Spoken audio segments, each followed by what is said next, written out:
그리고 박수로 좀.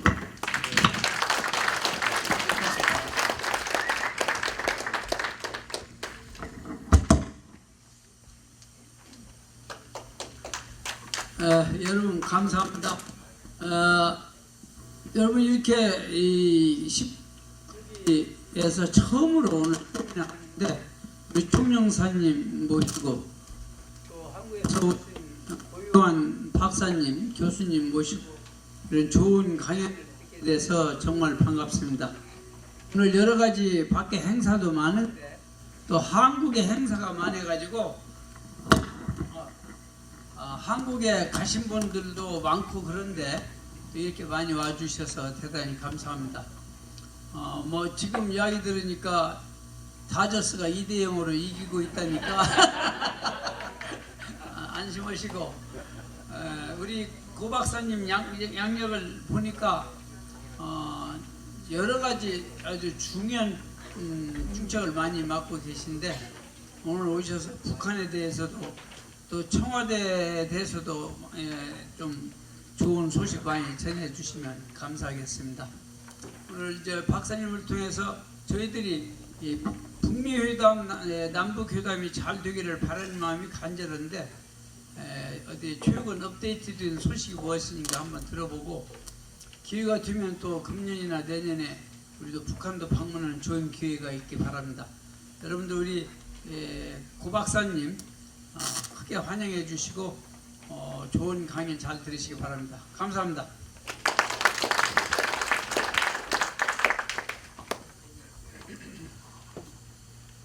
여러 LA의 현안 가운데 분주하시지만 우리 평통을 특별히 사랑하시고 또 관심이 많으셔서 LA 총영사관 김환중 총영사께서 방문하셨습니다. 여러분에게 환영의 말씀 주시겠습니다. 네, 박수로 환영하시면 고맙겠습니다.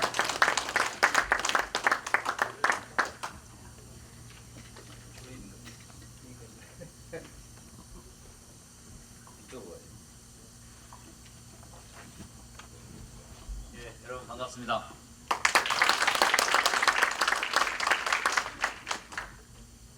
제가 작년에 그러니까 이제 18기 평통이죠. 18기 평통 이렇게 해서 그 평창 올림픽부터 시작해서 여기 LA에서 최초로 이제 그 평화 올림픽 결의안을 우리가 이렇게 채택을 해내고 그게 미국 전국으로 이제 이렇게 퍼지고 했던 게 그제 같은데 벌써 이제 18기가 임기가 종료되고 19기가 지난달이죠. 지난달 발족식을 가진 데 이어서 우리 고요한 교수님 겸 우리 평통 사무처의 또 기획조정위원장이십니다. 그래서 교수님을 모시고 이렇게 멋진 평화의 강연. 그 제목을 보니까 되게 마음이 좀 뿌듯한 것 같아요. 우리가 만드는 새로운 한반도. 이건 원래 노고입니까? LA 19기 19기에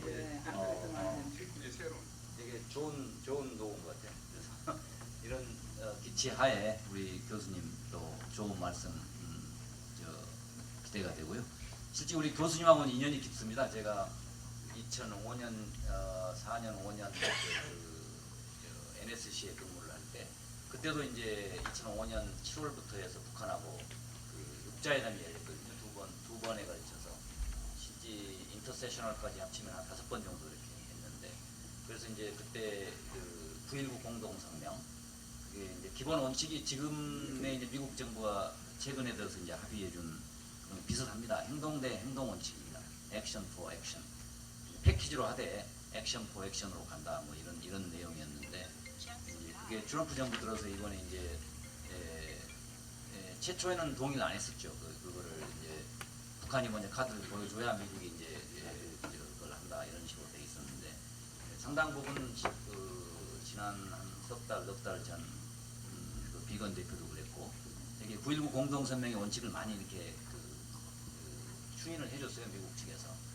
그럼에도 불구하고 지금 현재 상황은 좀 어려운 상황이고 그래서 그 당시 2005년도는 그야말로 우리가 이제 평화체제 피스 레짐으로 가야 된다 그래서 교수님들 많이 모시고 자문 의견도 듣고 해서 로드맵도 그리고 여러 가지 일을 했던 것 같아요. 많이 했던 것 같은데 이제 벌써 15년, 14년, 15년이 흘러서 지금에 왔고 불과 제가 서울에 2년 전 있을 때만 해도 이제 그죠 봄에 2017년 봄에 이제 그 핵실험이 있었고 또 미사일을 24발을 썼나요? 하여간 그 계속된 긴장, 그래서 뭐 미군 가족들이 대피하고 뭐 이런 상황이었는데 바로 불과 2년 전이었습니다. 그래서 많은 우리가 이 롱웨이를 왔는데 그럼에도 불구하고 아직 우리가 이제 추구하는 목표점까지 도달하지 못했기 때문에 구체적인 정부 전략 또 우리가 우리의 롤, 정부가 뭘 할 수 있는지 또 북미 간의 어떤 그 협상을 추동하기 위해서 우리가 뭘 해야 되는지 뭐 이런 여러 가지 측면에서 우리 교수님 좋은 말씀 해주실 기대되고요. 여러분 그 오늘 강의 잘 들으시고 또 여기 미국에서 공공외교의 주역으로서 우리 한국 정부의 입장 그리고 또 한반도 평화 프로세스가 잘 굴러갈 수 있도록 많은 역할을 해주시기 바랍니다. 감사합니다. 총영사님 감사드립니다. 건강하시게 또 여러 현안들을 잘 풀어가시라고 다시 한번 힘찬 박수를 좀 부탁드립니다. 다음은 그 가장 적합한 강사를 이번에 모신 것 같습니다. 이 강사를 소개하시기 위하여 양학봉 대내수협부장께서 강사님을 소개해 올리겠습니다. 안녕하십니까. 이번 강연에 초청 연사로 오신 우리 동국대학교 북한학과 교수인 고유한 박사님의 양력을 소개해 드리겠습니다. 먼저 1983년도에 동국대학교 그 정치학과를 졸업하셨습니다. 그리고 91년도에 동국대학교 대학원에서 박사학위를 받으셨습니다. 그리고 주요 경력으로서는 졸업을 하시고 난 뒤에 그 동국대학교에서 입학처장도 하셨습니다. 그 북한연구회 그 학회 회장도 하셨고 2012년도에는 학회 회장도 하셨습니다. 그리고 한국정치학교하고 한국국제정치학교에서 현재 이사로 계십니다. 현재까지 이사로 계십니다. 지금. 그리고 통일준비위원회 위원으로도 지금 현재 계십니다. 그리고 주요 대외 활동으로서는 청와대 국가안보실 정책자문위원회 위원장 그리고 대통령 직속 정책기획위원회 평화번영분과위원장 그리고 민주평통 바로 이제 아까 총연사님 말씀하셨죠. 기획조정위원회 위원장을 갖다 2017년도서부터 지금까지 맡고 계십니다. 그리고 2018년도서부터는 외교부 그 정책자문위원으로서 한반도 분과 자문위원장으로 현재 계십니다. 그리고 주요 저서로서는 노동신문을 통해 본 한반도 평화체제 연구 이 4권의 저서가 있습니다. 그리고 전문 분야로서는 북한 문제와 또 남북 관계 및 그 통일 문제 그리고 한반도 정세에 아주 정통한 분이십니다. 현재는 동국대학교 북한학과 교수로 계시고요. 동국대 북한학 연구소 소장으로 계시는데 이것이 1994년도서부터 지금까지 쭉 이어오고 있습니다. 그리고 특기할 만한 것은 바로 그 국민훈장인 성료장을 받으셨습니다. 자, 우리 고유한 박사님 나오실 때 힘찬 박수로 맞이해 주시기 바랍니다.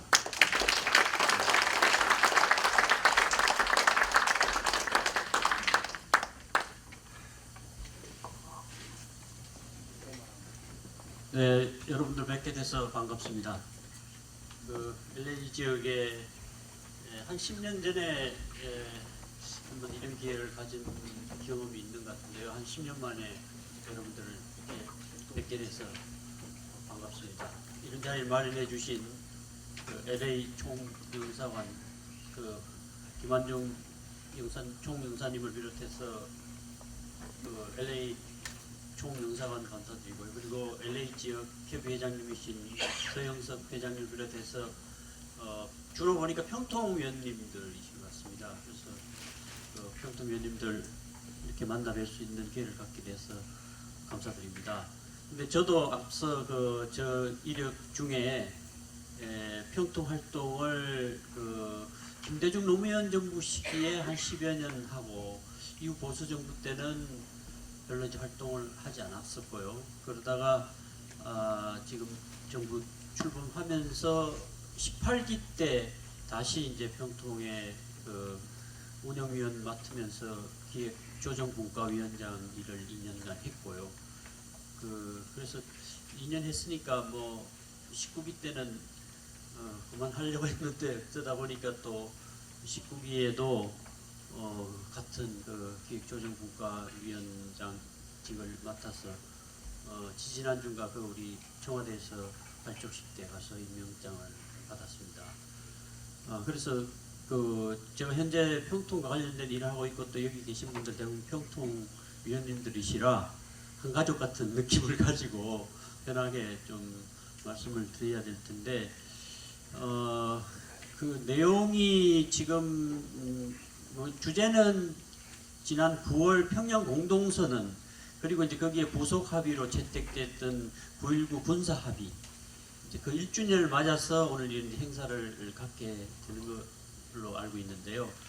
그 작년 9월 그 평양 선언이 만들어지는 과정은 평창 동계올림픽 계기로 이제 대화 국면이 조성이 되고 그 4.27 판문점 선언을 통해서 한반도의 이제 평화체제 구축과 비핵화 문제를 연계해서 다루기로 하는 남북 간 합의가 만들어졌습니다.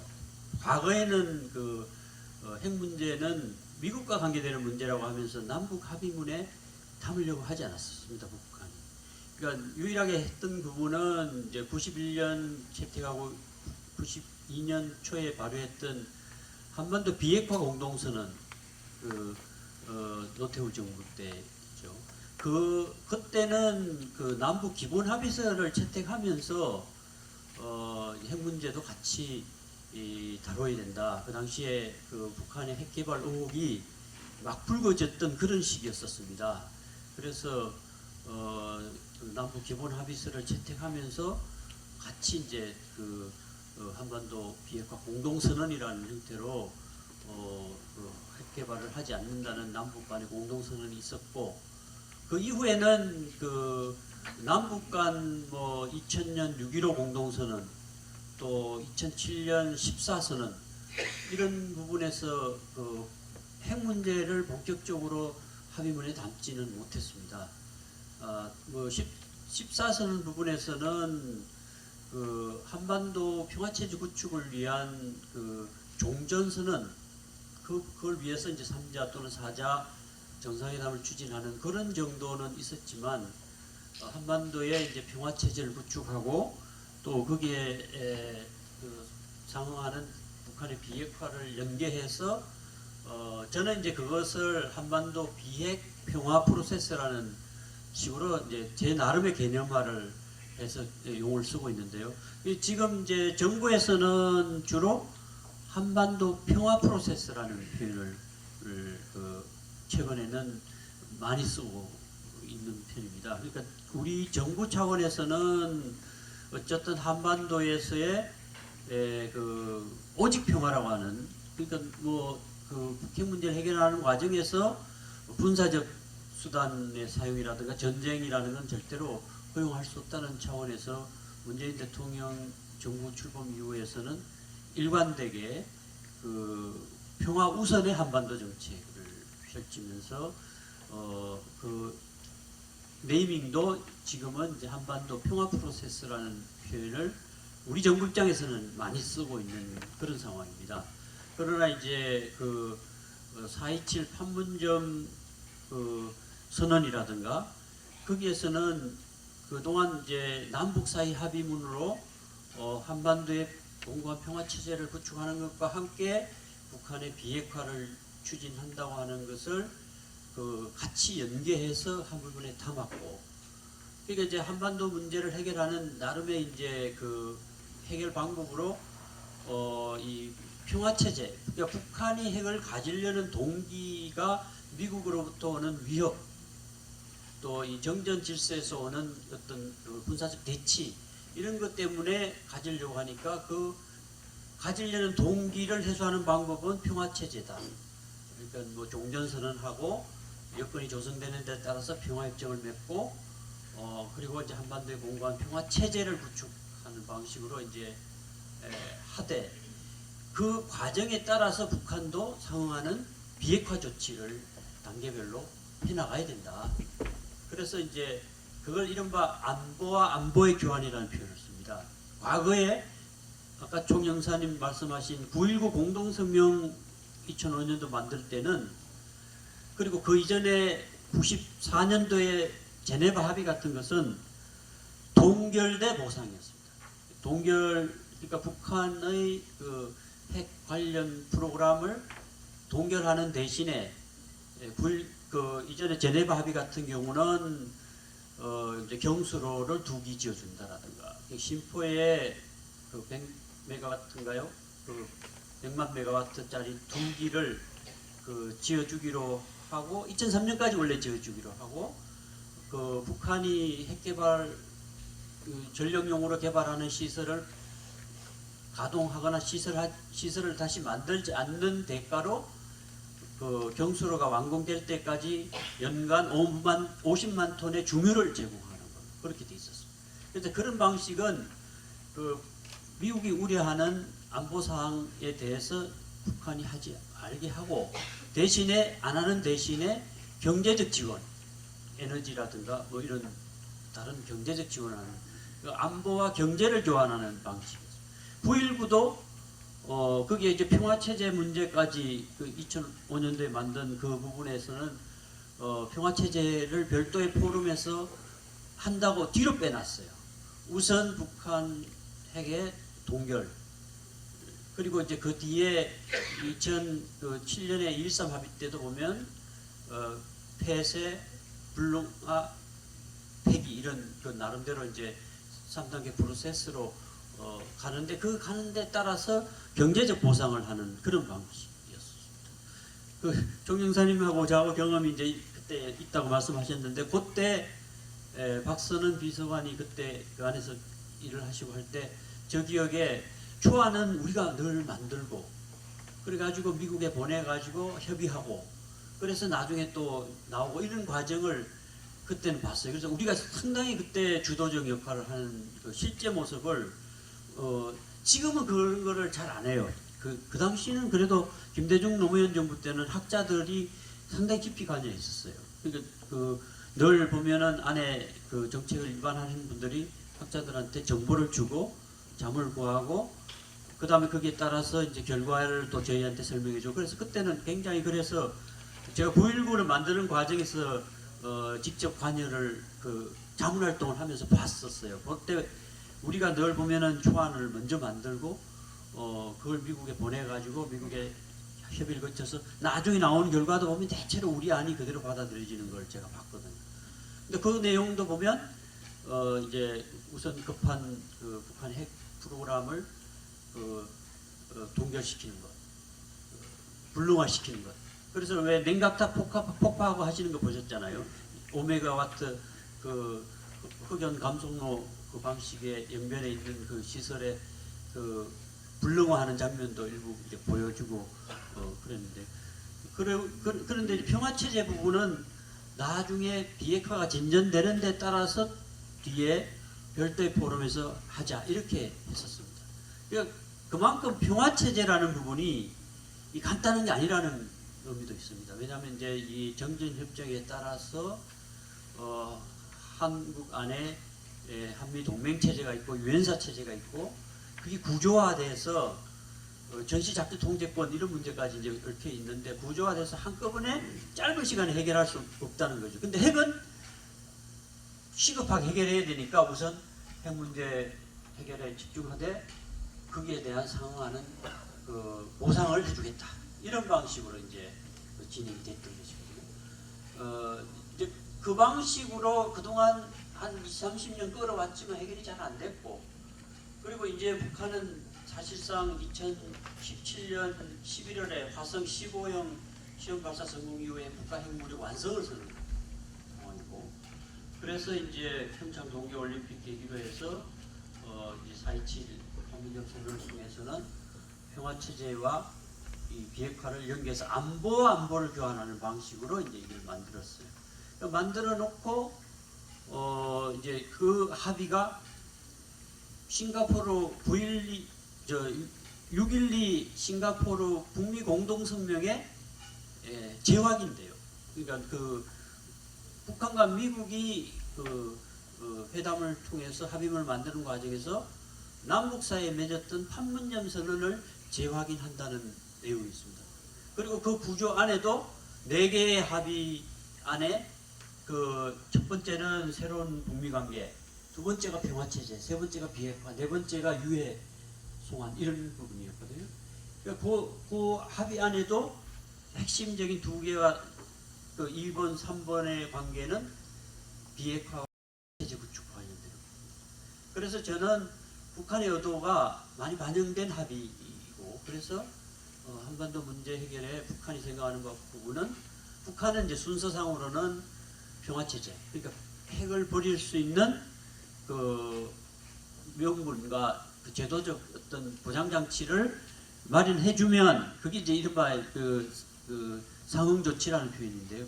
그런 조치를 해주면 자기들도 거기에 상응하는 이 비핵화를 추진한다 해서 이제 그렇게 연결되는 부분입니다. 그래서 이제 그 판문점 선언과 싱가포르 북미 공동성명까지 진행되는 거 보면서 여러분들도 아마 이제는 뭔가 한반도 문제가 해결이 되는구나. 저희들도 이제는 과거하고 다르겠구나. 왜냐하면 김정은 위원장도 나와가지고 판문점 선언 만들기 전에 뭐라고 얘기하냐면 그 과거의 합의 이후에 이행하지 않는 그런 그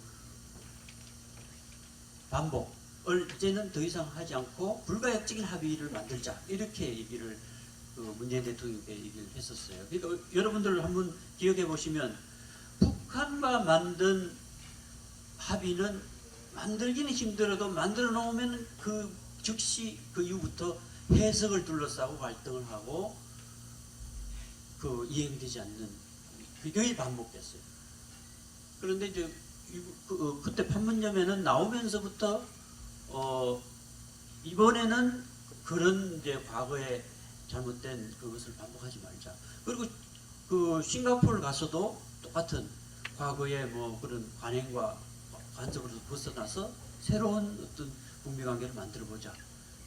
그래서 뭔가 이제 패러다임이 좀 바뀌는 뭔가 획기적인 뭐가 있을 것처럼 느껴졌는데 그 이후에 이제 그 아까 조명사님이 말씀하신 그 9.19에는 공약 대 공약, 말 대 말의 약속과 함께 행동 대 행동, 이걸 동시 행동으로 가자는 그 약속인데 사실은 이제 판문점 선언과 싱가포르 북미 공동성명은 말 대 말의 공약입니다. 이렇게 하자. 이런 원칙만 해놓고 행동 대 행동으로 이제 나가야 되는 거거든요.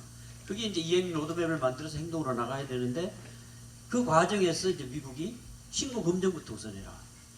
그래서 이제 신고 검증 우선은 북한은 못 받는다. 왜냐하면 공격 리스트를 우리한테 제공하라는 얘기다. 왜냐하면 북한 안에 있는 모든 핵시설과 핵무기와 핵물질이 어디 있다는 걸 신고하라니까 북한은 지금 미국과 우리가 북적대 관계인데 어떻게 그거를 그 공격 리스트를 다 내놓으라는 건데 할 수 있느냐. 그래서 버텼어요.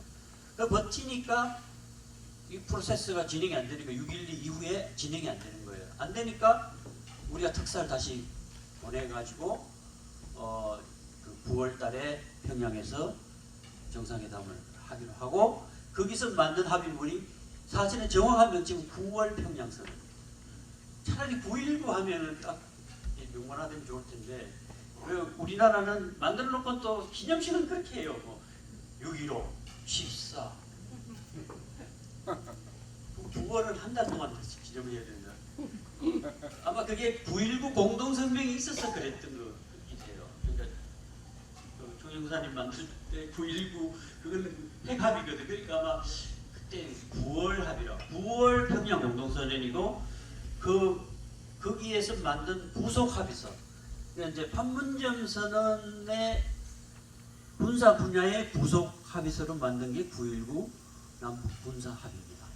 그래서 이러면 이제 그 군사 합의는 9.19로 되어 있는데 그게 이제 9월 합의입니다. 그래서 이제 9월 합의는 그 이제 북미 간에 행동으로 못 나가니까 이걸 행동으로 나갈 수 있는 방법을 고민 끝에 남북 합의라는 형태로 만든 것이 영변 핵 단지에 대한 영구 폐기와 거기에 대한 상응 조치로서 종전선언, 또 연락사무소 개설, 제재 완화 이 세 가지였습니다. 이제 그건 아마도 우리 아이디어일 가능성이 높은데요.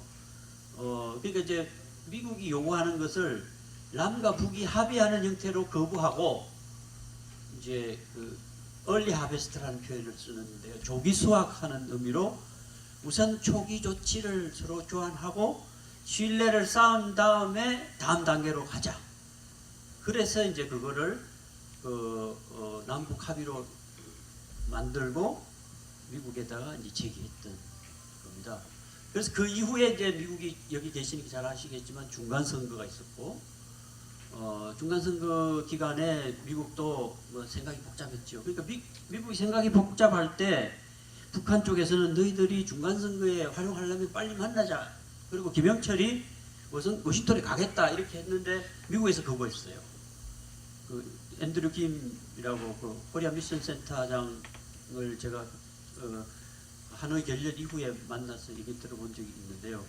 그러니까 북한 사람들이 미국의 국내 정치적인 변수들을 활용해서 뭔가 하려고 하는 게 있대요.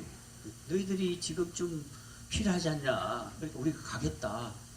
그래서 그때 자기들이 오지 말라고 했대요. 그래서 뭐 좀 이제 그 지체가 되다가 이제 그 실무 협의를 통해서 올 2월 달에 하노이에서 이제 2차 북미 정상회담을 하기로 했고, 그 2차 북미 정상회담의 내용 중에 잠정 합의된 내용이 지난 9월에 만들었던 남북 합의의 그 내용의 일부가 잠정 합의가 돼 있었어요.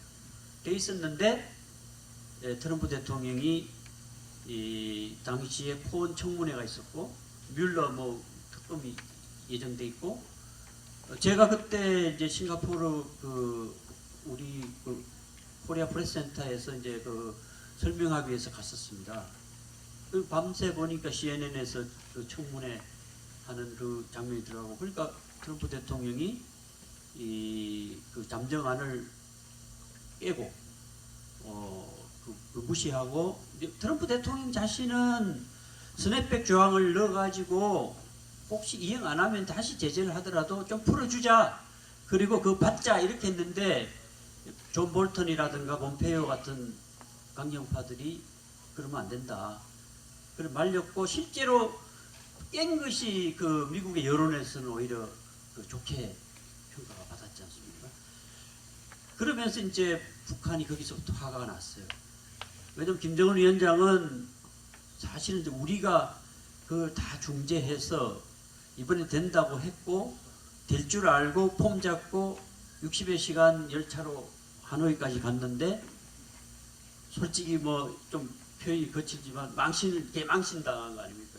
그래가지고 이제 오면서 그때 이제 북한이 생각했던 게 뭐냐면, 너희들이 이제 그 군사적인 문제, 군사적 위협 해소, 체제 안전 보장 이런 부분인데, 군사적 문제, 체제 안전 보장을 당장 할 수 없으니 이 제재 일부 완화라는 걸로 우리의 영변 문제를 교환해 줄 수 있겠다.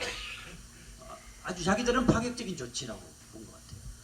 그렇게 해줬는데 이제 미국이 거듭차니까 천재 일우의 기회를 놓쳤다, 미국이. 그래서 이번에 이제 스톡홀름에서 10월 4일, 5일 날 실무회담이 깨지면서 북한이 깨진 배경을 설명하는 조선신보의 보도에서 보면, 너희들이 그 기회를 놓친 것이 얼마나 한가는 이번 회담에서 느꼈을 것이다. 이번문에는 다시 안보 문제, 체제 안전 보장이라든가 군사 문제, 군사적 위협 해소 문제라든가 이런 문제를 본격적으로 제기한 모양이더라고요. 그러다 보니까 이제 그때 기회를 잡았어야 될 미국이 잡지 못한 아마 그런 걸 이번에 깨달았을 것이다. 이렇게 얘기하면서 사실은 그 기간 동안에 북한의 몸값이 너무 높아졌어요. 그러니까 사실 핵실험하지 않는다, ICBM 대륙간 탄도미사일 발사하지 않는다 이런 정도는 지켰지만 내용적으로는 핵 프로그램이 계속 돌아가면서 질과 양적으로 늘어나고, 그 다음에 그 단거리 발사체, 우리 한국을 겨냥하거나 일본을 겨냥할 수 있는 뭐 장사정포라든가 단거리 미사일 능력은 최근에 10여 차례 실험을 통해서 거의 상당한 수준에서 독자적인 개발을 했고, 그 잠수함 발사 탄도미사일까지 SLBM까지 며칠 전에 또 했잖아요. 그러니까 북한은 핵무력도 완성했다. 단거리 발사체도 뭐 지금 상당한 무기체를 갖췄다. 그 다음 2차 보복 능력이라고 그러거든요. 왜냐하면 미국이 핵 공격을 했을 때 바로 북한만 당하는 게 아니라 잠수함에 실어놓은 핵으로 미국을 공격할 수 있는 능력을 가졌다. 지금 그렇게 보는 거죠. 그러니까 자기 몸값이 엄청 올라간 거예요, 지금 북한이. 그러니까 자기 몸값이 올라가니까 요구사항도 많아지고. 그래서 지금 연말에는 지금 2달밖에 안 남았죠. 연말까지 트럼프 대통령이 새로운 셈법을 가지고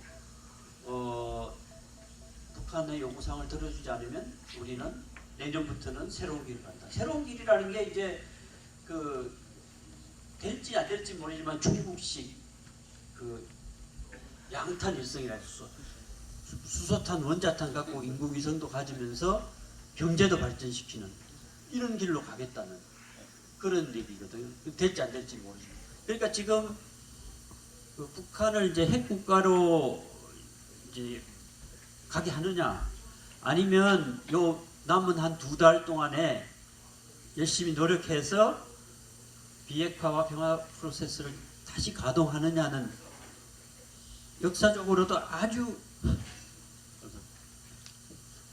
역사적으로도 중요한 그런 시기인 것 같습니다.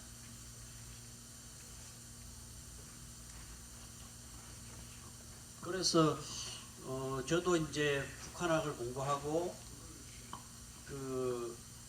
한번 여러분들 상식적으로 한번 보시면, 제가 이제 94년도에 아까 북한학과 설립할 때부터 교수를 했는데 그때 제네바 합의가 만들어졌는데요. 이제 앞으로 한 3년 후면 제가 정년을 하는. 그러니까 정년할 때까지 30여 년 동안에 북한 핵 문제는 해결을 하려고 하면 할수록 복잡해지고 고도화됐어요. 이게 왜 그런가?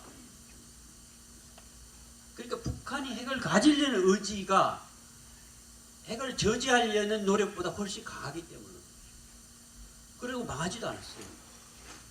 그러니까 모든 사람들이 뭐 북한은 뭐 핵 개발하다가 무너지겠지, 여러 차례 붕괴론이 나왔잖아요, 수시로. 그 붕괴론도 다 이겨내고 이제는 굉장히 자신감이 생겼어요. 최근에도 제가 체포해서 고려학회 갔더니 거기 국정학자 와서 그 2박 3일 동안 같이 제가 움직이면서 여러 얘기를 해봤는데 아주 이제는 많이 당당해졌어요. 옛날의 북한이 아니에요. 그러면서 자력갱생을 통해서 뭔가 버텨낼 수 있다는 자신감이 있어요. 인구가 뭐 2,300만 정도밖에 안 되거든요. 그리고 자원 동원하고 지금 유일하게 안 되는 게 그 에너지 부분입니다. 원유 같은 게 지금 안 돼. 원유도 지금 중국이 송유관으로 정확한 양은 하긴 안 되지만 우호적으로 보내주는 게 있고요. 그래서 비핵화 협상을 하면서도 자력갱생을 얘기했어요, 계속. 그래서 미국 쪽 전문가들이 왜 저희들이 비핵화 하자고 해놓고 자력갱생을 얘기하냐, 지금 비핵화 안 하려고 하는 거 아니냐.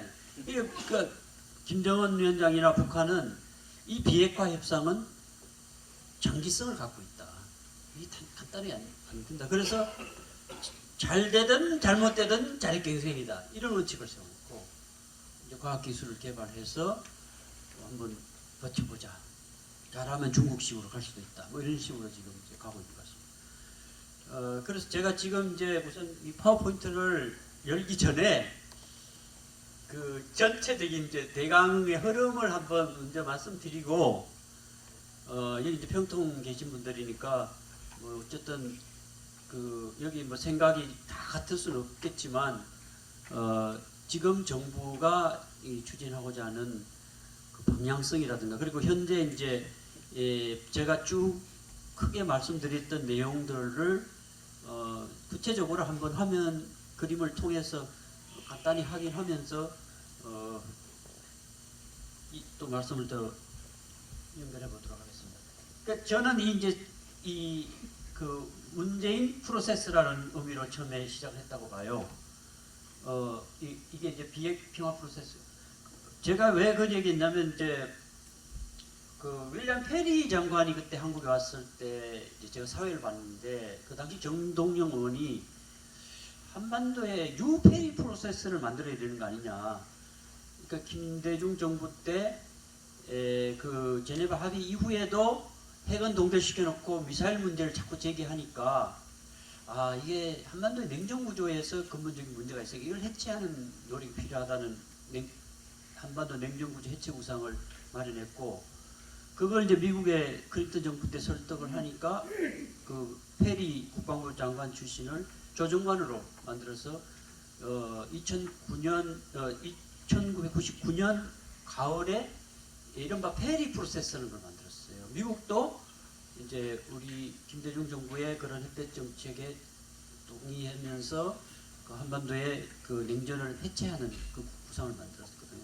그래서 그게 이제 그 2000년 북미 공동 커뮤니케라고 하는, 조명록 차수가 그 당시에 그 클린턴 대통령 만나러 백악관 오고 올브라이트 국무장관이 평양 가고 이런 그 과정이 있었잖아요. 그때 아마 미국의 조지 W 부시 행정부의 정권 교체가 안 됐다면 한반도 정세가 어떻게 됐을지 모르는 정도였죠. 그때 왜냐하면 남북 사이에 2000년 6.15 공동선언을 통해서 화해협력의 분위기가 있었고, 북미 사이에 그런 큰 흐름이 있어서 그게 같이 만약에 정권 교체가 안 되고 엘로우가 당선되면서 갔더라면 아마 지금쯤 핵 문제가 상당히 달라졌을 겁니다.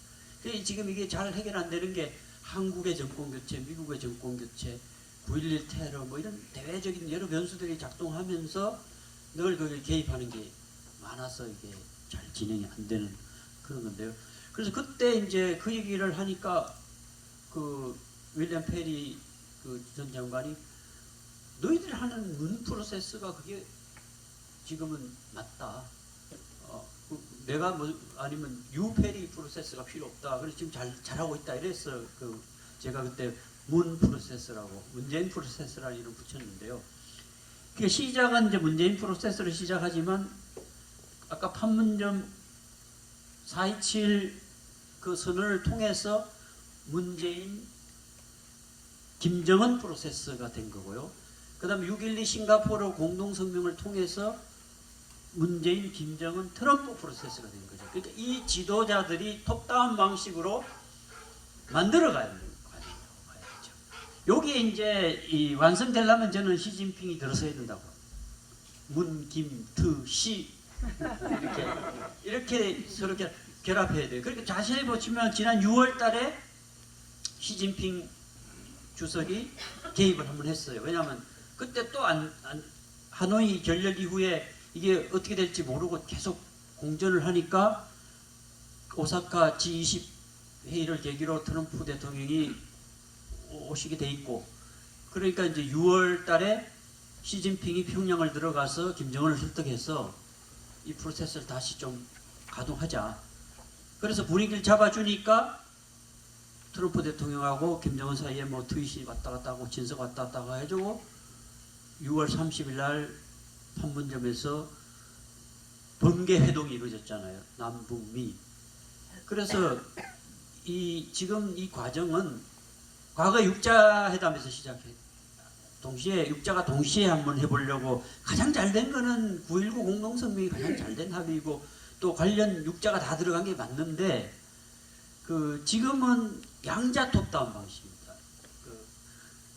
양자 그게 서로 불신 때문에 그런 것 같고, 특히 트럼프 대통령이 시진핑에 대한 견제가 좀 있는 것 같아요. 미중 간에 이게 패권 경쟁이라든가 뭐 이런 갈등 구조가 좀 있어서 시진핑이 들어오는 걸 좀 그렇게 좋아하지 않는 것 같아요. 그래서 우리가 종전선언도 처음에 그 판문점 선언에서 3자 또는 4자 종전선언을 작년 연내로 하자고 했을 때도 우리 그 정부에서는 그 3자가 하려고 했었어요. 이렇게 세 사람이 하려고. 왜냐하면 제가 그때 싱가포르 북미 공동성명할 때 그때도 싱가포르 갔었어요. 급작스럽게 그 코리아 프레스센터를 만들겠다고 2주일 전쯤 결정이 되고 저보고 가라고 그래서 갔어요. 갔더니 그 당시에 남관표 안보실 2차장과 뭐 권희석 비서관, 언론 담당 비서관들 다 왔더라고요. 그 온 이유가 두 사람이 여차하면 종전선언을 할 수도 있다. 그래서 문재인 대통령만 초청하면 바로 싱가포르에서 3자 종전선언을 하려고 했었어요.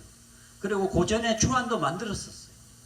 그 어느 정도 초안을 만들어 가지고 할 수 있는 걸 준비를 했는데 트럼프 대통령도 할 생각이 좀 있었는데 왜냐하면 그걸 하면 노벨 평화상 같은 거 받을 수 있거든요. 하고 싶었는데 폼페이오나 이 관료들이 그거 하면 감당할 수 없는 게 이제 주한미군 문제라든가 유엔사 문제라든가 전시작전 통제 이런 복잡한 문제들이 이제 막 생기거든. 종전했는데 왜 너희들이 여기 주둔하고 있냐? 유엔사가 왜 필요하냐? 이런 얘기 나오게 돼 있거든. 그래서 말려서 못했거든. 그래서 지금은 이제 한국 정부도 굳이 뭐 3자가 할 필요 있냐? 시진핑까지 넣어서 할 수도 있다. 이런 식으로 이제 좀 입장을 바꾸긴 했지만 그 당시에는 이 3자가 핵심 플레이어로 한번 해보자. 그렇게 이제 시작을 했던 겁니다.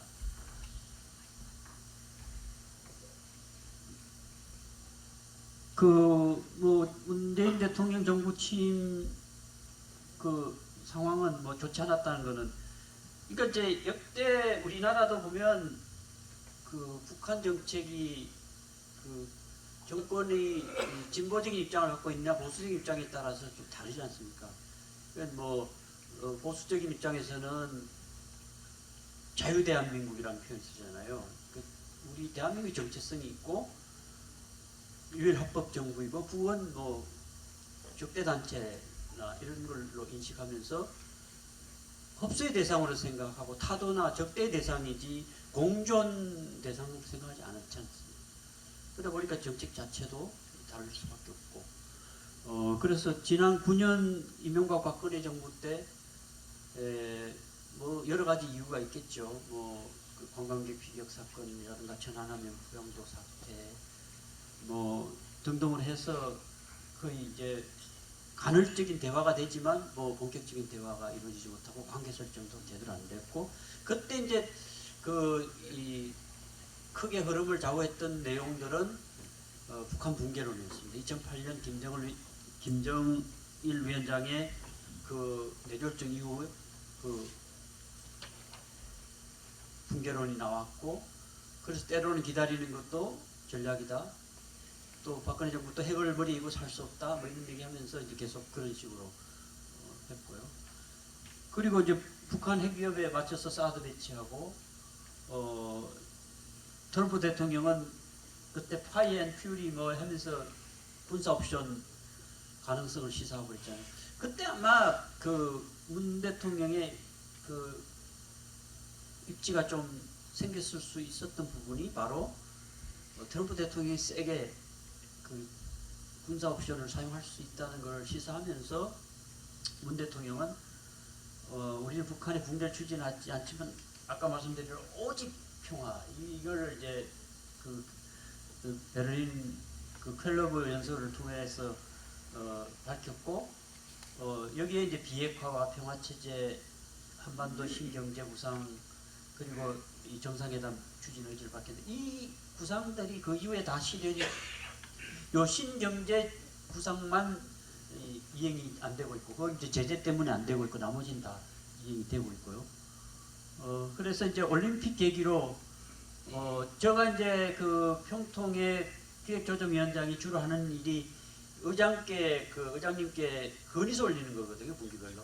근데 우리가 그 평창 동계올림픽 직전 그 2017년 겨울에 긴급 건의를 올렸어요. 그러니까 그 올림픽 휴전 개념을 도입해서 평창 올림픽 기간에는 한미 군사 연습을 잠정 중단하자. 그 평통에서 올립니다. 그 요번에 19기 그 개막식 때도 대통령이 그 말씀하셨잖아요. 평통에서 중요한 건의들을 많이 해서 도움이 많이 됐다. 그때 이제 우리가 그 아이디어를 건의하면서 여론조사를 해봤어요. 그러니까 대체로 지지하더라고. 그래서 여론조사 결과를 붙여서 청와대에 올리고 문 대통령이 외신 기자와의 회견하는 과정에서 이제 그렇게 하겠다고 실제로 했고, 그걸 계기로 이제 평창에서 그 아까 3국의 정보당국자들이 시작했어요. 그 맹경일 통전부 제1부부장이 내려오고, 아까 그 얘기했던 그 앤드류 킴 코리아 미션 센터장이 오고, 우리는 이제 김상균 그 국정원 2차장이 대북담당 차장이. 그래서 거기서 오랜 기간 동안에 그 협상을 해서 했고, 그리고 그 협상은 통전부가 주도했어요. 그래서 동계올림픽이 이제 되면서 아까 말씀드린 이제 그런 프로세스들이 연결이 되고 3월 5일 날 이제 이 특사단이 올라가서 김정은 위원장을 만나니까 김정은 위원장이 이 조건부 비핵화론이에요. 군사적 위협이 해소되고 체제 안전이 보장된다면 핵을 보유할 이유가 없다. 근데 보통 비핵화에만 초점이 맞춰있지 이 조건을 많이 무시하는데 지금 이 조건 충족이 쉽지 않아요. 그 군사적 위협. 그래서 아까 9.19 그 군사 합의가 서로 군사적 위협을 하지 않고 적대시 하지 않는다는 합의인데, 지금 이제 얘기하는 거 보면은 북한이 너희들이 그거 해놓고 왜 F-35A 스텔스기 40대 들어오고 추가로 들어오려고 하느냐. 그 전략 자산이거든요. 과거에 미국이. 그게 이제 미국이 빼갔지만 이제는 한국이 자체적으로 지금 그렇게 하니까 굉장히 지금 반발을 하고 있습니다. 그러니까 이제 그걸 무력화하기 위한 단거리 발사체들을 이제 한다 그러고요. 그때 이제 이 특사단 갔다 온 이후에 제가 이 특사분들도 만났고 대통령도 만나니까 우리가 만나보니까 북측에서 김정은 위원장이 군더더기 없는 비핵화를 약속했다. 이런 말씀을 하시더라고요. 그리고 이분들이 이제 4월 후에 바로 트럼프 대통령을 만나서 김정은 위원장 메시지, 그러니까 앞으로 핵실험 미사일 발사하지 않는다, 만나고 싶다. 그 몇 가지 메시지를 전달하니까 트럼프 대통령이 그 자리에서 그럼 너희들이 발표해라. 그래서 싱가포르 그 합의가 회담이 이루어졌던 것이거든요. 그래서 뭐 체제 안전 보장과 관련해서 뭐 이런 군사 관련 부분이라든가 훈련이라든가 평화협정이라든가 수교 이런 얘기들을 하고 있다는 얘기는 뭐 확인된 건 아닌데 대체로 지금도 이런 내용들을 북한이 요구하고 있고, 그래서 아까 말씀드린 이게 이제 판문점 선언에서 완전한 비핵화 목표와 안보 교환에 대한 합의가 이루어졌고, 이제 완전한 그 비핵화를 통해서 핵이 없는 한반도, 이게 핵이 없는 한반도는 북한 비핵화뿐만 아니라 한반도 전체의 비핵화를 얘기하는 것이고요. 종전선언 하기로 했지만 사실은 못했고, 그래서 이게 이제 그 밑그림을 그려가지고 싱가포르 가서 두 정상이 만나서 북미 간의 첫 정상회담이죠. 그 당시 제가 그 싱가포르 갔을 때 스트레이트 타임스라는 그 유력지가 아주 적합한 표현을 썼던 것 같아요. 그 First step on long road to peace, 그러니까 평화를 향한 긴 여정의 첫 발걸음이다. 그러면서 이제 그 원칙과 방향에 대해서 합의를 하고, 트럼프 대통령도 뭐 상당히 이제 기존과는 좀 다른 방식으로 북한을 다루려고 하는 것 같고, 이제 북한이 그동안 뭐 그 핵 관련 시설에 대한 폐기도 하고, 뭐 군사연습 뭡니까 미사일 시험도 중단하고 한다니까 트럼프 대통령도 그럼 그렇다 한미 군사연습 중단하겠다. 지금도 왜 이 약속 안 지키냐, 그 이후에 왜 재개하냐 이런 얘기를 지금 불만으로 갖고 있는 것 같더라고요. 저는 이제 그 당시에 이런 합의들이 좀 구속력이 있을 거라고 봤어요. 왜냐하면 북핵이 임계점이다. 지금 해결하지 않으면 인정하거나 아니면 군사 옵션을 써야 되는 임계점이라는 거죠. 가부간 결론을 내야 되는 시점에서 시작했고, 또 북한 북한도 사실은 3대 세습으로 집권한 체제가 이 경제 문제를 해결하지 못하고 3대가 계속 지속할 수 있겠느냐는 그런 수령 체제도 좀 문제가 있을 거 아니냐. 그리고 그 당시는 이제 지도자들의 임기 초반에 톱다운으로 해서 좀 될 거 아닌가 이렇게 봤는데요. 이제 그 이후에 그 행동 대 행동으로 가는 부분은 그 4개의 기둥을 세우고 지붕을 씌워서 이행 로드맵을 만들고 행동 대 행동으로 가야 되는데 지금 아직 지붕을 못 세우고 있어요. 그래서 이제 그 부분들을 앞으로 이제 실무 협상에서 비핵화와 체제 안전 보장과 관련되는 그 합의를 해야 되는데 미국이 이제 비건이 그 전에 하노이 2차 북미 회담 가기 전에 했던 얘기는 이제 비핵화 개념, 그 비핵화 범주를 어떻게 설정하고 엔드 스테이트 최종 목표를 어떻게 하느냐는 문제하고 그다음에 지금 동결 부분입니다. 지금도 계속 이게 늘어나고 있으니까 이걸 어떻게 동결시키느냐. 그다음에 이제 이행 로드맵 이 세 가지를 이제 실무 협상에서 만들어야 되는데 트럼프 대통령은 지난번에는 기대를 갖고 갔지만 이번에는 실무 회담을 통해서 사인할 정도로 합의가 돼야 자기가 움직입니다. 그리고 연말까지 시간을 주겠다. 그리고 미국이 얘기하는 세법으로는 안 된다. 그래서 제가 북쪽에서 나온 문건을 자세히 읽어보면 미국의 관료 체제가 반발이 심하고 그들한테 맡겨서는 이게 해결이 안 되니까 트럼프 대통령이 결단해라, 용단을 해라. 그래서 이제 한 가닥 저희들이 이제 희망을 가질 수 있는 것은 북한은 더 이상 행동 없다. 왜냐면 자기들은 그 풍계리 핵실험장도 이제 폭파시켜서 폐기했다 그러고 핵실험도 이제 하지 않는 그렇지. 그건 과거 같으면 이제 쌍중단에 해당되는 부분이거든요. 쌍중단하는 내용을 이미 자기들이 했기 때문에 그리고 많은 선행동 조치를 취했기 때문에 미국도 거기에 상응하는 행동을 취하라. 근데 군사연습 중단 합의를 해놓고 다시 재개했으니까 너희들은 동시행동 차원에서 행동하지 않는 거니까 이제는 미국이 먼저 행동으로 뭐를 보여야 우리는 움직인다. 이렇게 지금 나오고 있어요. 근데 미국은 큰 나라고 북한은 작은 나라인데도 자기들이 이제 주도권을 쥐고 있다고 생각하고 미국을 지금 압박하는. 근데 아마 그거는 이제 트럼프 대통령이 국내 정치적으로 이제 여러 가지 뭐 지금도 복잡한 문제가 있지 않습니까? 탄핵 문제도 있고 그리고 또 재선 문제가 있으니까 트럼프 대통령도 이제는 뭔가 중간 단계 성과라도 내야 될 거 아니냐. 그러려면 우리 요구를 수용해서 뭔가 결단을 하라. 그건 이제 트럼프 대통령한테 넘어가 있는 것 같습니다. 그래서 뭐 나머지 이제 얘기는 그 시간이 얼마나 시간을 더 해야 될지 모르는데 조금만 더 말씀드리면 이제 과연 김정은 위원장이 그 핵무력을 완성해놓고 비핵화한다는데 그 진정성이 있느냐 이런 우리도 참 그런. 그래서 저는 이제 그 당시에 부분 동결, 부분 인정론을 폈어요.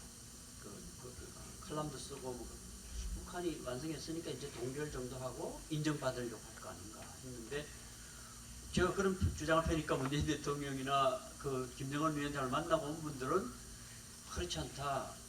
안전한 비핵화, 군더더기 없는 비핵화를 얘기했다. 그렇게 얘기하시더라고요. 그런데 자세히 보면 앞에 군사적 위협이 해소되고 체제 안전 보장 이루어져야 한다는 전제가 붙어 있는데 그 두 가지 전제가 저는 지금 북한을 충족시킬 수가 없다는 걸로 봐요. 지금. 왜냐하면 요즘 현대 무기 체계가 워낙 고도화되고 이래서 굳이 미국이 한반도에 그런 전략자산을 전개하지 않는다 하더라도 상시 전개가 가능한 위치나 능력을 갖고 있고 한국도 이미 전략자산에 해당되는 무기들이 지금 들어오고 있고 그런데 어떻게 우리는 이제 주변국 위협이라든가 그런 걸 상대로 해서 북한을 대상으로 하지 않는다고 하지만 북쪽이 그걸 이해하기가 어렵거든. 그래서 그런 부분 이제 문제가 있고 그럼에도 불구하고 북한이 비핵화 결심한 건 핵 프로그램 완성해본 경험이 있다는 거죠. 언제라도 그 경험은 노하우를 갖고 있을 거고.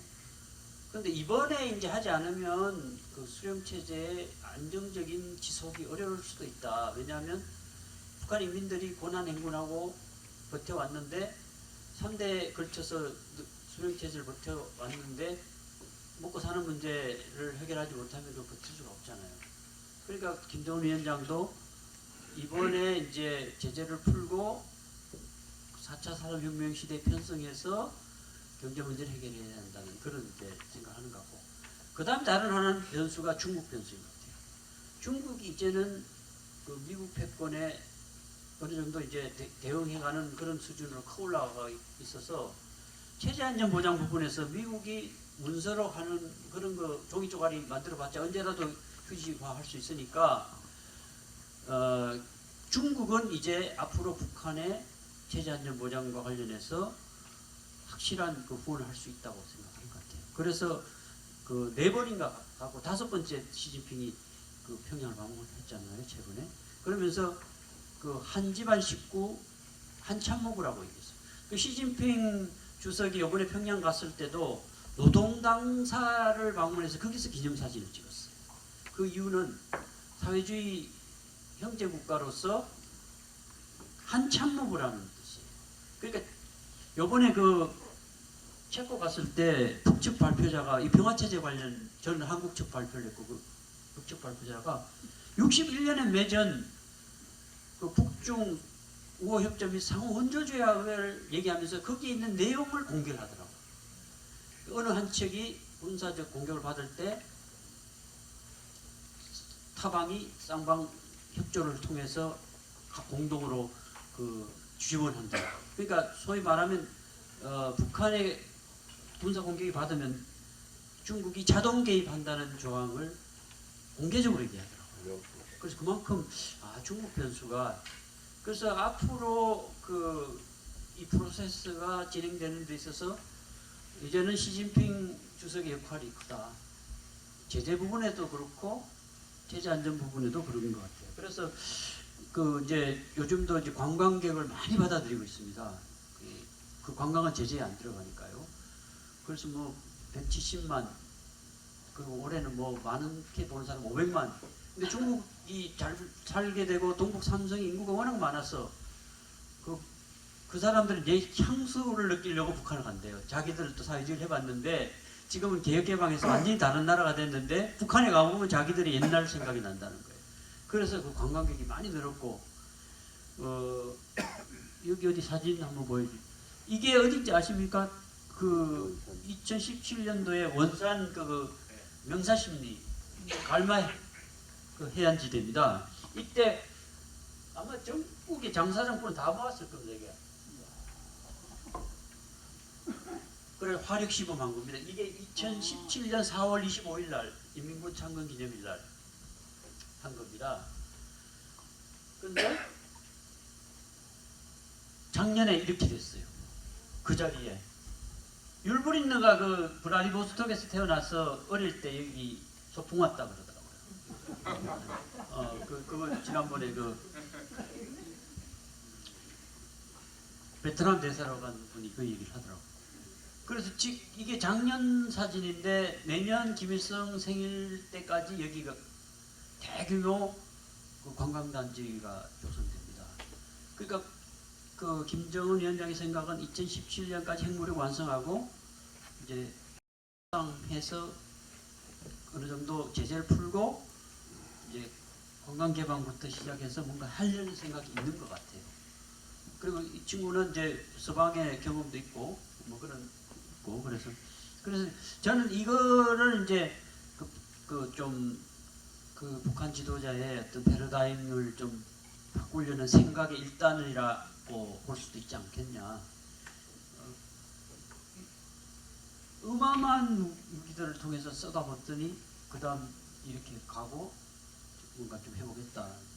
그래서 왜 싱가포르를 선택한 것도 트럼프 대통령이 너희들도 이번에 비핵화 결단하면 싱가포르와 같이 번영을 누릴 수 있다 해서 소위 이른바 밝은 미래, 트럼프 대통령이 비핵화만 하면 너희들은 밝음이래. 그리고 너희들은 얼마든지 기회와 희망이 있다 하고 이러잖아요. 여기 김정은 위원장이 피식 웃더라고. 그 얘기 자꾸 하니까 네가 무슨 뜻을 하는지 난 다 알아 이런 식으로 이제 피식 웃는 걸 제가 그때 화면을 봤지만, 그래서 지금 이제 북한은 완전한 비핵화를 하겠다 그러고 미국은 밝은미를 제공하겠다는 데 대한 진정성에 대한 신뢰 문제. 말은 서로 하는데 선우가 있고, 그래서 이제 북한은 트럼프 대통령은 너희들 믿을 수 없으니까 포괄적 합의하고 포괄적 이행하라. 그게 빅딜 아니고요. 김정은 위원장은 너희들은 뭘 믿고 다 우리가 무장해지 않느냐. 우선 그 영변부터 하고 신뢰 쌓이면 또 다음 하고. 그래서 이제 지금 이 입장이 바뀌고. 이 복잡한 얘기는 뭐 여기 다 써놨지만 뭐 그 길게 드릴 수 없고, 제가 얘기한 내용의 그 내용들 각국들의 입장, 그래서 한국은 포괄적 합의하고 단계별 이행하면 되는 거 아니냐, 이런 식으로 이제 중재안을 내면서 이제 노력을 하고 있는데, 최근에 이제 김정은 위원장이 화가 많이 났어요, 우리 쪽에. 왜냐하면 이제 그 북미 관계가 안 될 때는 우리 북한의 통전부와 우리 국정원이 이제 이 일을 그 CIA랑 해서 일을 만들었는데, 너희들 믿고 싱가포르 같이 갔는데 트럼프 대통령이 사실상 남북한 모두 뒤통수를 때린 거예요. 문재인 대통령도 타격을 크게 입었어요. 다 될 거라고 우리가 북쪽을 설득하고, 그 북쪽에도 노동신문에 대해서 특별하고 왔어요. 싱가포르 갈 때. 그랬는데 트럼프 대통령이 그걸 파기하면서 4월 2일날, 11일날 한미 정상회담 그때 와서 중재안을 만들려고 했는데 12일날 보지도 않고, 트럼프 대통령과 문재인 대통령의 회담의 결과도 보지 않고 김정은 위원장이 최고인민회의 시정연설을 통해서 우리 남쪽에 대해서 오지랖 넓은 중재자 진짜 하지 말고 민족 입장에서 당사자 역할을 해라. 그래서 요새는 우리를 만나려고 하지 않아요. 5만 톤 그 식량 그 국제 기구를 통해서 준다는데도 안 받겠다는 거예요. 그래서 제가 그 책 보서 북쪽 사람 보고, 그 5만 톤 너희들이 좀 어렵다고 그래서 우리가 5만 톤 쌀 주기로 했는데 왜 안 받으려고 하냐 그랬더니, 아 우리 그렇게 긴장하지 않는다 그러면서, 우리 요즘은 아침은 쌀 안 먹는다, 밥 안 먹는다, 빵 먹는다 그러더라고요. 그거는 농담을 우리가 했는데 실제로 그렇게 얘기하는 거는, 그 친구가 우리 젊은 세대들은 하루 아침 빵 먹습니다. 그래서 그걸 지금 안 받아요. 5만 톤 지금 만약에 굶어 죽으면 5만 톤 받잖아요. 5만 톤 저희가 주기로 했는데 지금 안 받고 있어요. 포장지만 지금 만들어 놓고 있어요. 도정도 못 하고 있어요. 도정하면 그게 이제 상하니까. 그래서 지금 그 예산도 협력기금에서 다 있고, 그래서 통일부 지금 어떻게 되고 있냐니까 그 포장지만 만들어. 그래서 얼마 전에 그 국회 그 국정감사할 때 그 포장지가 공개돼요. 그래서 북한이 생각보다 그 제재로 어렵다는 얘기도 하고, 이 앤드류 김이나 이런 분들은 제재 효과가 나타나고 있고 아마 좀 있으면 손 들고 나올 거라고 하는데, 우리가 쌀 준 데도 안 받는 정도로 버티고 있어요. 그게 이제 아마 중국하고 러시아하고 관계되는 부분, 노동자 송출이라든가 뭐 밀무역이라든가 여러 가지 형태로 뭐가 이루어지는 것 같고, 또 내부도 지금 굉장히 열심히 이제 자율경쟁을 위해서 노력하는 것 같고, 그래서 지금 뭐 상황은 그런데 그래서 미국이 이제 그 앤드류 김 얘기는 외교적으로 말 안 듣고, 북한은 전쟁은 할 수 없고 우리가 할 수 있는 유일한 길은 제재밖에 없다, 이런 얘기를 하더라고요. 그래서 미국이 끝까지 제재는 그 처음부터 풀어주지 않는다는 걸 계속 얘기하는 이유가, 그 두 가지 앞에 그 수단이 맥히지 않는다는 것을 여러 경험을 통해서 확인했기 때문에 제재를 함부로 풀지 않는다. 우리 대통령은 지난해 그 유럽에 가서 상임이사국들, 프랑스, 영국, 뭐 독일 이런 나라들한테 그 비핵화 진전되는 데 따라서 제재를 좀 풀어야 된다. 중국과 러시아도 풀어야 된다. 이 얘기 하셨다가 시도 안 맥히고, 그 당시 부에노스아이레스 그 G20 회의 때 트럼프 대통령과 정상회담 하시면서는 완전한 비핵화 때까지 제재 유지한다, 이게 합의를 하고 보셨고, 그 북쪽에서 화가 엄청났어요.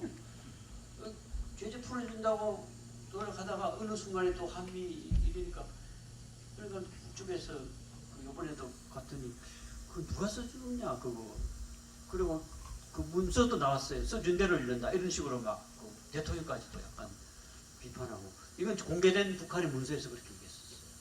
그래서 참 그 어려운 국면이 왜냐하면 우리는 한미 관계도 생각해야 되고 주변국 관계 그래서 지금 이제 끝으로 제가 볼 때는 그 널마 한반도 정세가 요동치고 그 전환기라고는 얘기를 하지만 지금은 판이 다 흔들리는 것 같아요. 제일 큰 판 미중 간에 지금 무역전쟁 비롯 태권전쟁이라는 큰 판이 지금 어떤 형태로든 좀 흔들리는 거고요. 근데 상호전성이 높아서 저는 그렇게 뭐 누가 완벽하게 제로섬으로 이기고 지는 게임은 아닐 거라고 보는데요. 그 다음에 한일 간에 지금 그 아시는 대로 뭐 수출 규제니 지소미아니 이래가지고 지금 갈등이 굉장히 심해요. 또 우리 한국 사회 안에도 지금 광장 정치가 뭐 강화문, 서초동 막 이래가지고 그리고 이게 막 판이 한꺼번에 다 흔들리는. 그럼 저희들도 진짜 뭐 이게 어떻게 해결될 건가. 그게 이게 이제 저는 좀 그게 우려스러운 부분이 국회 해결에 집중해야 되거든요. 그런데 이게 이 판이 막 여러 갈래로 흔들리면 초점을 잃어버린다는 거죠. 이게 힘을 아까도 제가 북한 핵을 가지려는 동기와 해결하려는 노력 어느 쪽이 강해야 그걸 억제할 수 있는데 이 소위 접점 분열 같이 막 우리끼리 이래버리면은 이 집중력을 발휘하기 어려운 그런. 그리고 북한도 마찬가지인 게 지금 각자 도생에다가 국제사회 누굴 믿고 사느냐 우리가 억지력을 갖고 가야지 이런 식의 논리가 자꾸 강화될 수가 있거든요. 그러니까 핵을 버리는 동기보다 핵을 가지려는 동기가 강화될 수 있는 이런 시기인 것 같아요. 그래서 그게 참 저로서는 우려스러운 부분이고 그러나 이제 대한민국은 제가 볼 때 여러분들도 걱정이 많으실 것 같은데 제 개인적으로는 우리가 그만큼 커졌다. 그거 같아요. 제가 청와대에서도 이렇게 여러 가지 회의를 보면 일본 공력 뭐 이런 거 얘기하면서 1인당 그 GNP 같은 건 거의 이제 같은 수준이에요. 나라가 크고 해서 뭐 다른 총 그거는 우리보다 일본이 한 3배 정도 많이 그렇다지만 그러나 이제 뭐 다른 모든 능력에서 일본과 맞짱 떠도 이제는 우리가 지는 나라가 아니다. 그래서 이제 아무도 흔들 수 없는 나라. 아까 제가 흔들리는 판 속에 누구도 흔들 수 없는 나라를 만들겠다는 이제 그런 그 3.1절 기념사라든가 이제 그런 나라를 만들겠다는 건데 그래서 제가 이제 그때도 이번에도 그 평통 그 의장 그 개회사에 이제 건의안을 올리는 과정이 있었는데 일종의 성장통이다. 그렇게 이제 또 올리기도 했는데 다른 데서 유엔에 오셔서 그 말씀 비슷한 말씀 하신 걸 제가 기억하는데요. 그래서 지금은 뭐 우리 대한민국이 그만큼 컸다는 것일 수도 있긴 있고요. 그래서 그런 부분에서는 저는 또 긍정적으로 볼 부분도 있다 그런 생각도 합니다만 이제 핵 문제는 제가 오늘 주제로 말씀드린 핵 문제는 그 앞으로 2달 올해까지 뭔가 결론을 내지 않으면 북한이 새로운 길을 간다고 하고 또 그 새로운 길에 방치할 수 없는 쪽에서는 군사적 옵션이라든가 다른 뭐 여러 가지 또 얘기들이 나올 수 있어서 또 한 번 요동치지 않을까 하는 그런 우려가 있습니다. 그래서 남은 기간 잘 노력해서 잘 해결되기를 기원하면서 좀 길어졌는데요.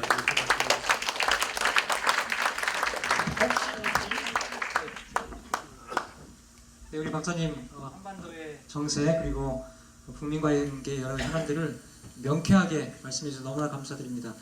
그 강의 들으시면서 혹시 질문사항 있으시면 2분 정도만 받고 진행하겠습니다. 혹시 질문하실 분 있으시면 큰 소리로 하셔도 되고 아니면 나오셔서 마이크를 잡고 질문하시면 다 같이 들을 수 있겠습니다.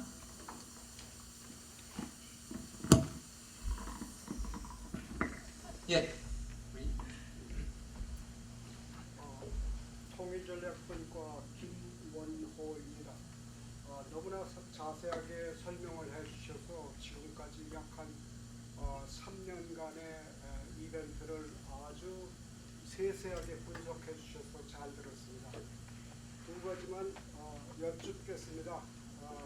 첫째는 저는 이제 70세가 넘은 사람이기 때문에 자신을 보수라고 생각합니다. 지난 정권의 신뢰 프로세스라는 것과 지금 정권의 평화 프로세스라는 것에 차이가 있는지, 차이가 있다면은 어떠한 것을 생각하시는지 교수님께서 말씀해 주시고, 두 번째는 지금 서울 남한에 북한 관련 학과 개학이 무지하게 많다고 제가 들었습니다.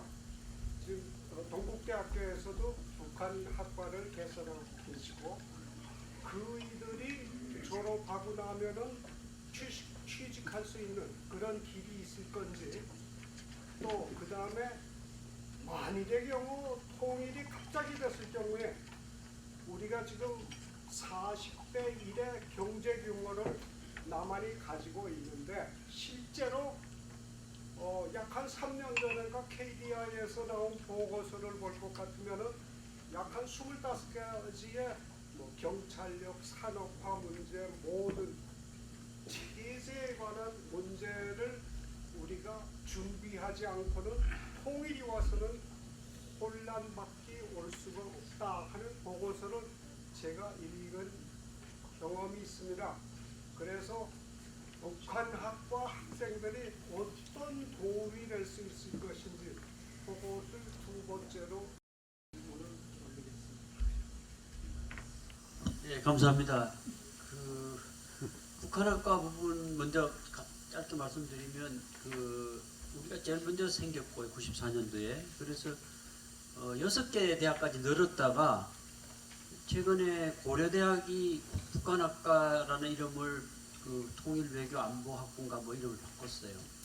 그러니까 그만큼 취직이 잘 안 됐습니다. 그러니까 지난 9년간 보수정부 때 남북관계가 돌아가야 취직이 되는데, 남북관계가 이제 경협도 중단이 되고 건강성 관광도 중단이 되고 그러니까 이게 안 되더라고요. 그전에는 남북관계 잘 되면 은행이나 기업이나 이런 데서 통일을 대비해서나 아니면 남북 교류협력을 대비해서 미리 뽑아두는 게 있었어요. 은행까지도 뽑았었어요. 그러는데 단절되니까 안 뽑더라고요. 있던 직원들도 감축하고 이래야 되니까. 그래서 지금 학부 기준으로는 우리밖에 없습니다. 동국대학과.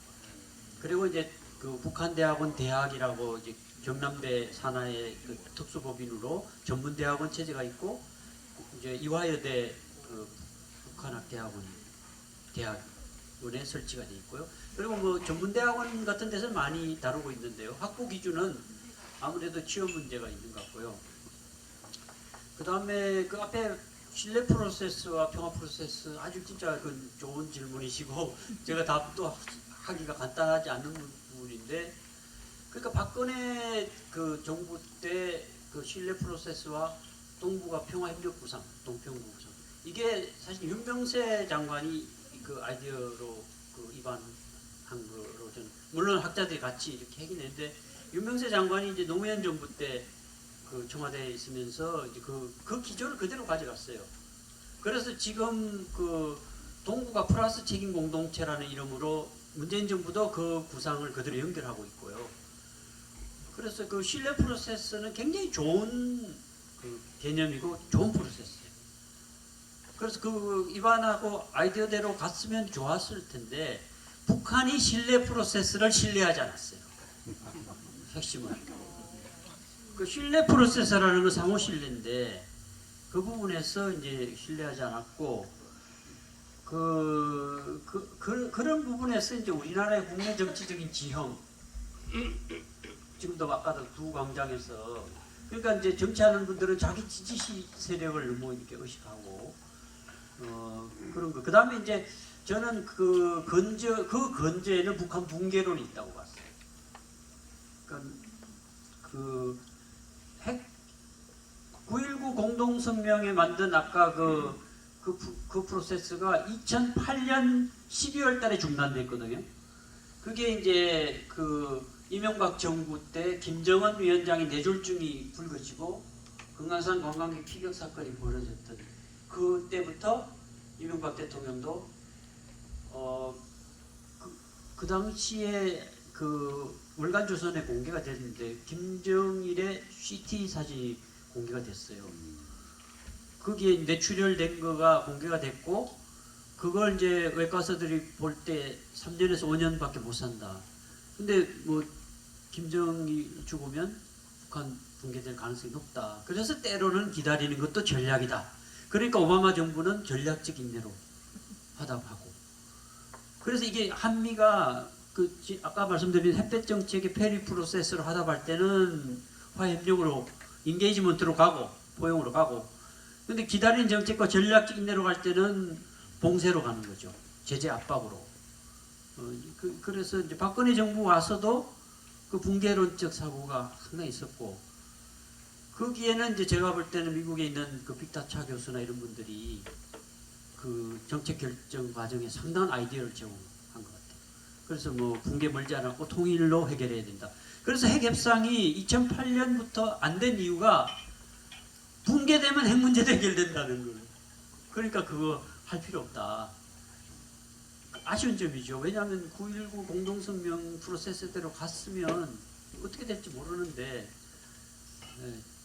그때 이제 그 붕괴론 저는 거기에 있다고 봐요. 그런데 일단 박근혜 정부의 신뢰 프로세스는 저는 나쁘지 않다고 보고 박근혜 정부도 처음에 생각은 두 앞에 김대중 노무현의 햇볕 때 해봤고 이명박의 강압 때 해보니까 채찍 때 해보니까 아 제3의 길이 필요하다. 그래서 나름은 좀 다른 길을 가고 싶어 했었어요. 그래서 이제 저랑 문정인 선생은 이제 통일준비위원회를 만들 때 그 야당 몫으로 제가 들어갔었거든요. 문정인 선생하고 저하고.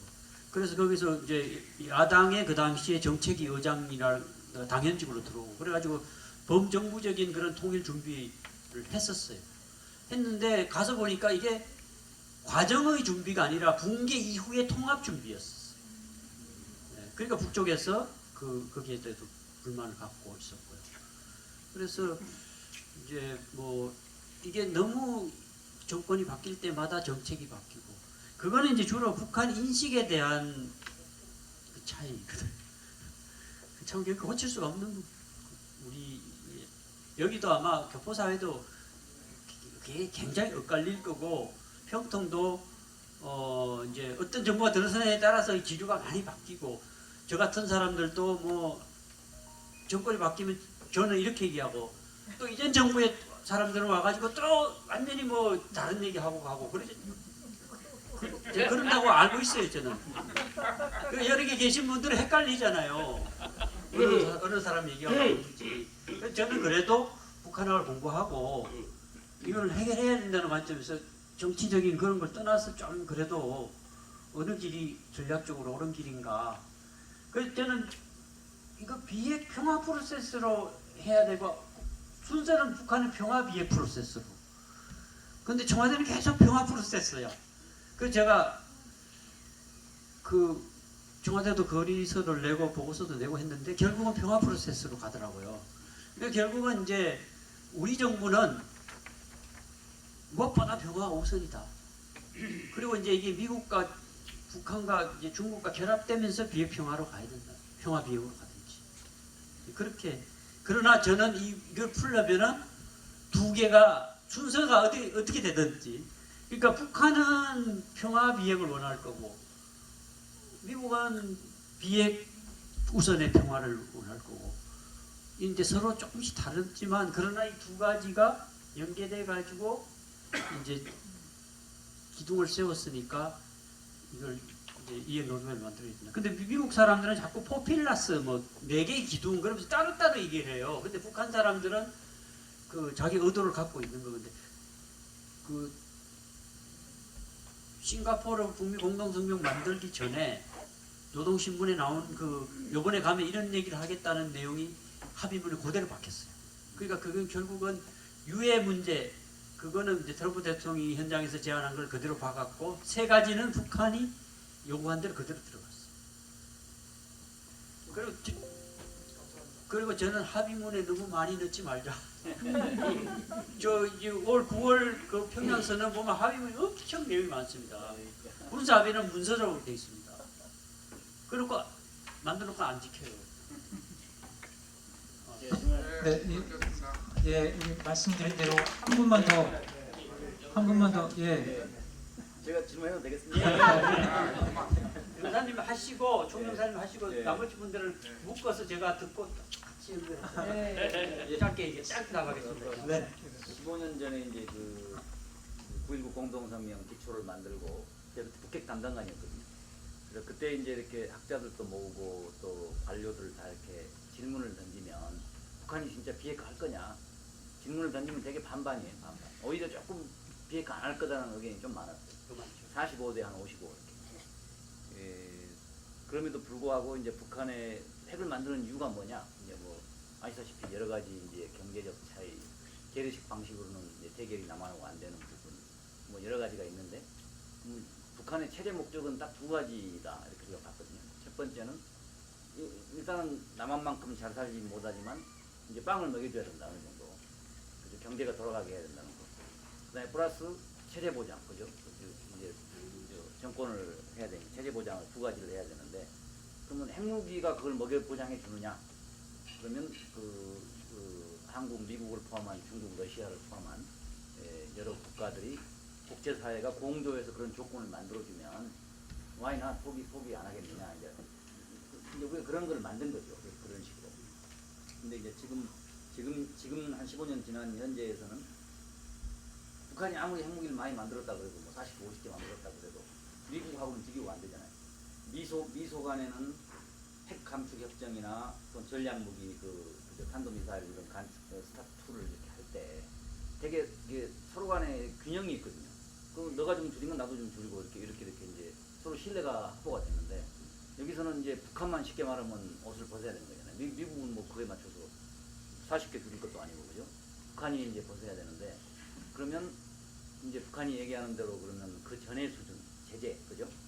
제재만 풀어주면 북한이 만족하느냐 아니냐 그건 아닐 거 아니에요. 그거는 핵무기 개발하기 전부터도 있던 상황이니까 제재 플러스 아까 그 두 가지에 상응되는 그거를 미국이 주면서 행동 대 행동으로 액션 포 액션으로 움직여줘야 이제 움직인다 이런 생각을 좀 할 걸 보거든요. 근데 이제 그러면 북한이 뭐 핵무기를 뭐 몇십 개 있다 그러면 핵이 있고 시설이 있고 또 물질이 있겠죠. 그러면 이게 미국이 볼 때 최소한 제재를 푸는 무슨 뭐 원조를 해주고 무슨 뭐 원자로를 지워주고 이런 게 아니고 제재를 푸는 조건 그 세 가지 각각에 대해서 미국이 어떤 생각을 갖고 있다고 혹시 너무 예리한 질문을 하려고 했는데 그게 이제 우선 순위가 미국은 사실 동결 우선이에요. 과거에도 그랬잖아요. 근데 지금은 해결할 수 있는 단계가 지난 것 같아요. 왜냐하면 완성을 했고 숫자가 지금 뭐 30에서 60까지 얘기하고 이런 상황인데 그래서 이제 뭐 과거의 현재 미래 이런 식으로 분류를 해서 이제 북한은 미래 핵부터 먼저 불러가서 적취하는 거죠. 그러니까 추가 개발할 수 있는 그 핵시설이라든가 핵실험 시설이라든가 그 다음에 그 대륙간 탄도미사일 발사 실험 이런 거를 안 하겠다는 거예요. 그러니까 그 미국은 우선 이제 동결하고 이 과거에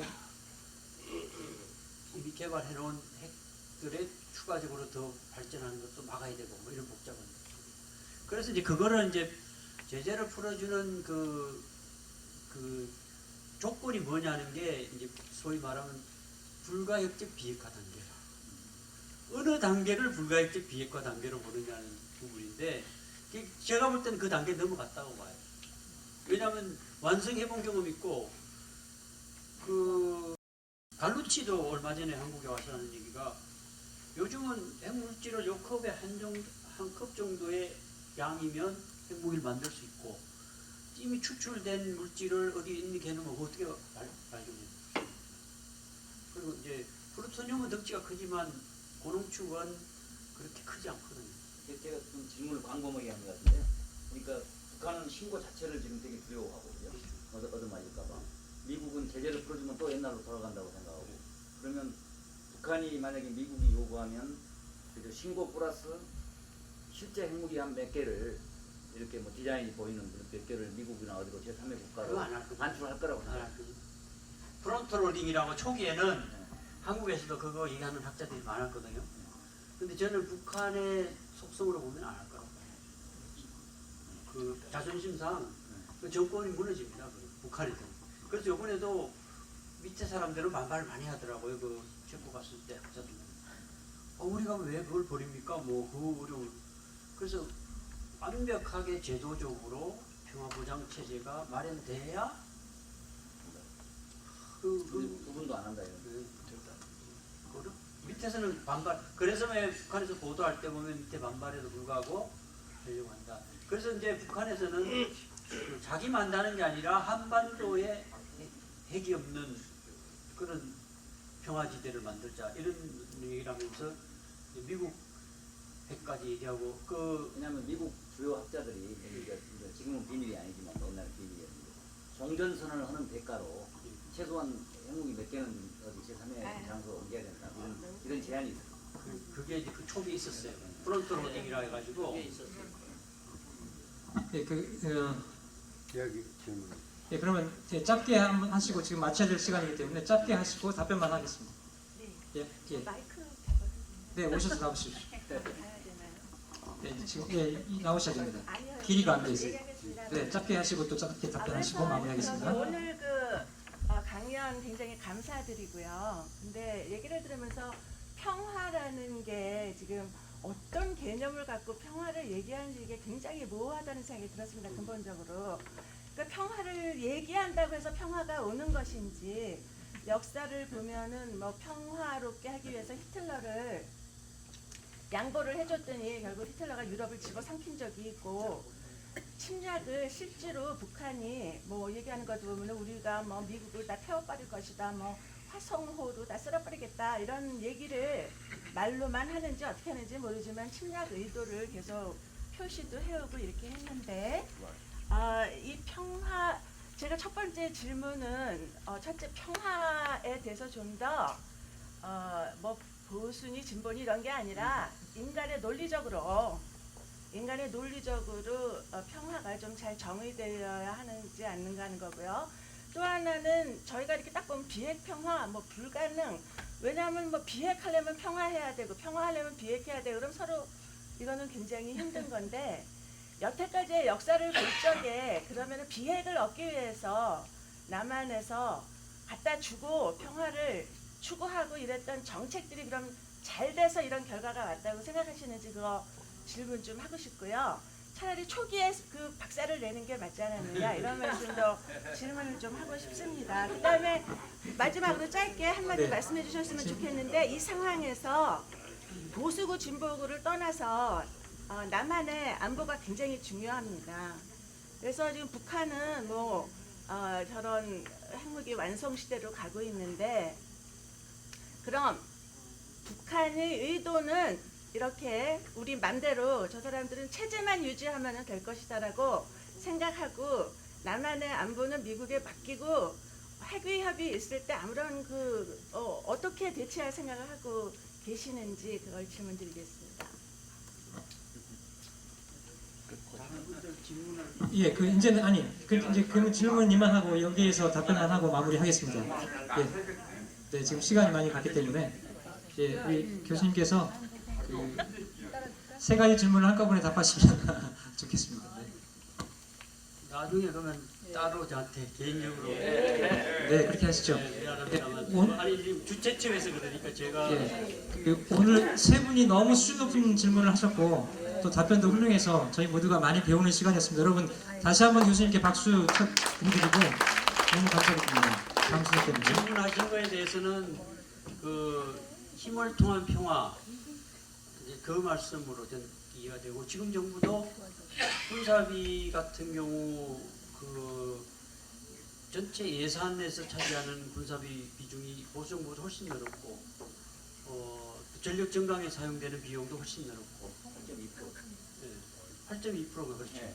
8.2% 지금 3배 늘었어요. 그래서 지금 북쪽이 반발하는 거거든요. 그리고 일부 이제 그 국방부 쪽에서나 뭐 힘을 통한 평화를 얘기하는데 그러니까 이제 그 평화라는 게 힘이 없으면 평화가 유지될 수가 없는 거죠. 당연한 거고 그러나 이제 한반도의 전쟁 옵션은 절대로 용인할 수 없다는 의미의 그런 의미로 이해를 해주시면 좋을 것 같습니다. 네, 감사합니다. 감사합니다.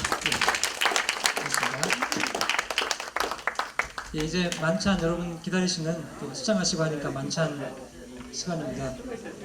예. 우선 식사를 위하여 두 가지를 더 하겠습니다.